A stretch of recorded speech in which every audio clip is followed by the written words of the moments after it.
What's good? What's what's good? What's good is the one and only. But what do I know? Boxing coming back at y'all with another one, man. So you guys gotta excuse me, man. Today was my first day back in the gym since my last fight in June. It was June 3rd. So today was my first day back in the gym, back in the boxing gym. And every time whenever I take some time off, because you know I have my daughters and stuff like that, the first thing I do when I get back in the gym is I spar. And it don't be no light sparring. I definitely do some heavy sparring because I like to see where I'm at, like condition wise and timing and everything like that. So I got hit in the throat a few times, man. But you know what? You know, like I said, man, we still rocking. So I'm just saying that because that's why my voice is a little cracky or whatnot. But anyways, what's good, man? I just wanted to speak on. So today we had to fight with. We had the press conference for the big fight coming up between Jermell Charlo and Canelo Alvarez. And I wanted to pose a question: Is Jermell Charlo daring to be great? And I agree. I think that Jermell Charlo is daring to be great, and I think that he should get credit for this because, you know, of course I like to go based off of the fanboys and the haters, their narrative. I like to go off of their narrative because it's funny because it's just fun seeing them move the goalposts. You know, I've heard many people say that Mikey Garcia was daring to be great when he moved up to fight Errol Spence, and including myself, I agree. I'm not discrediting that at all. I think that Mikey Garcia was daring to be great when he moved up to fight Errol Spence. Take nothing away from him, okay? I see many people saying that Canelo Alvarez was daring to be great by moving up to fight Dimitri Bivol. Now that one I disagree with. I disagree with that because Canelo Alvarez,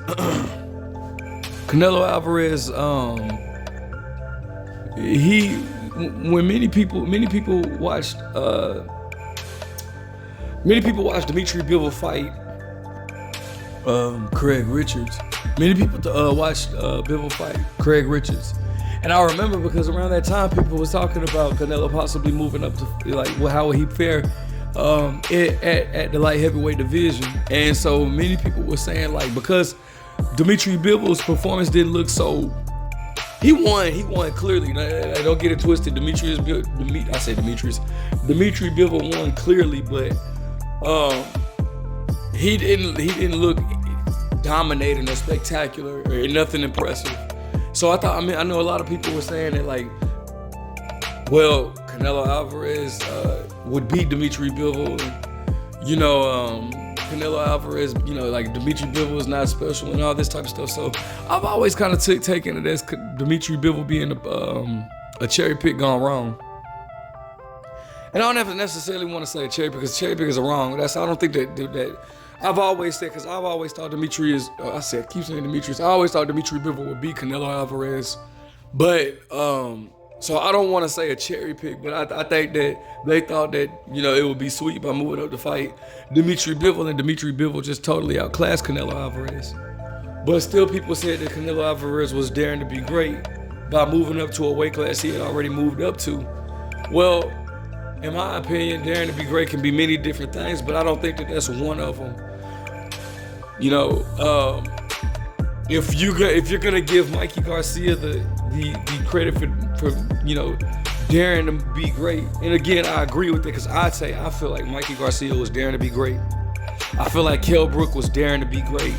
Those guys were daring to be great when they moved up 2 weight classes. Technically, but if you're gonna give Mikey Garcia that regards, because technically Mikey Garcia had already fought at 140 previously, but it just between his last fight and Errol Spence, his last fight was before Errol Spence was at 135 and he moved up to fight Errol Spence at 147.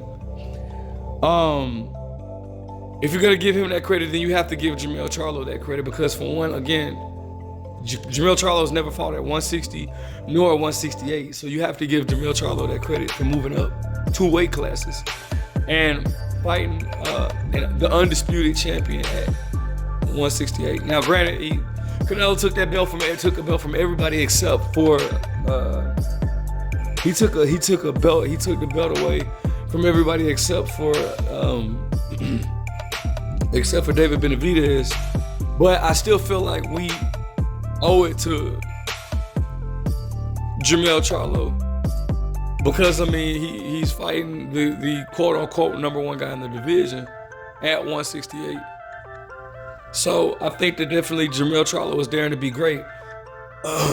Now, who am I going for in this fight? Of course, I'm going for Jermell Charlo. Everybody, if you follow my channel, you already know. This is no secret. I'm a Jermell Charlo fan all day. I'm a fan of Canelo too, but I like Jermell Charlo more. I don't think that Jermell Charlo is a better fighter than Canelo Alvarez, but I like Jermell Charlo more.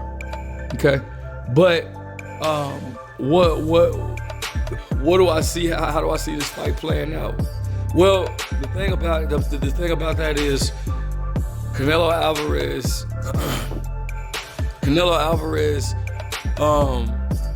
Yeah, I'm so sorry. I'm trying to get my voice as like clear as possible so it won't be so raspy, and, But yeah, just bear with me. But Jermell Charlo he's a fighter that likes to fight. And that's great. And I feel like that's one of the reasons why Canelo Alvarez picked Jermell Charlo, because he knows that Jermell Charlo is going to come to fight. We have never seen Jermell Charlo in a boring fight as well. He's a guy that's going to come to fight. Well, the thing about Canelo is why, if you're coming to fight Canelo, unless if you're a bigger guy, like a David Benavidez, I believe, you're coming into Canelo's trap. The thing it takes to beat Canelo is straight punches. I've said that many times. If you have good legs, if you're slick and you know how to throw straight punches, and for y'all that don't know what a straight punch is 1-2. That's what it's gonna take to beat Canelo Alvarez. Now, definitely, Jermell Charlo has a very good right hand, a very powerful right hand, and I think that his right hand could, if landed on Canelo, could possibly hurt Canelo. We've never seen Canelo drop or anything like that, but I think that Canelo could possibly be hurt. However, it's many things that I question about Jermell Charlo. First and foremost, you can never be 100% sure about a fighter that moves up to a weight that they never competed. And the reason why I say that is because there's so many things that come into factor with that. Just because I see a lot of people like to post, stuff like, well, they post that picture of Jermell Charlo standing next to Canelo Alvarez that was taken in 2012, or 2013, one of them. And back when they were all fighting at 154, and they say, well, Jermell Charlo looked bigger than Canelo here. Well, compare that Canelo to this Canelo right here. This Canelo looks bigger than that Canelo. Compare that version of Canelo to this Canelo today. This version of Canelo looks better than that Canelo. And then I see people say, well, Jermell Charlo looked bigger than him at the weigh-in. I'm at the press conference. Well, here's my thing to that, bro. And I'm not mad at people because a lot of people don't really know boxing like they think they do.